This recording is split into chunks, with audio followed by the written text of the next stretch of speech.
నేను few years back ఒక అమ్మాయి కథ చదివాను. ఒక రీల్ వచ్చింది.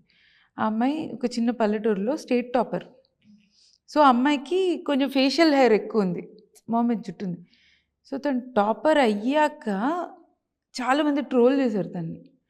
అండ్ ఫ్యూ మంత్స్ బ్యాక్ తనది ఇంకో వీడియో వచ్చింది. నాకు చచ్చిపోవాలనిపించింది. నేను అసలు ఎందుకు టాపర్ అయ్యాను అనిపించింది. లైక్ నేను అవ్వకపోయి ఉంటే ఇంతమంది నన్ను ఇలా ట్రోల్ చేశారు.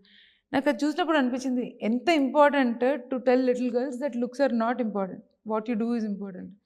నాకు చాలా బాధేసింది. నాకు ఆ వీడియో తలుచుకుంటేనే నాకు ఎంత దొలిచేస్తుంటుంది నాకు. సో, నాకు అప్పుడు అనిపించింది it's very important for little girls to know that looks are it's okay. No matter how they look they are still beautiful అని.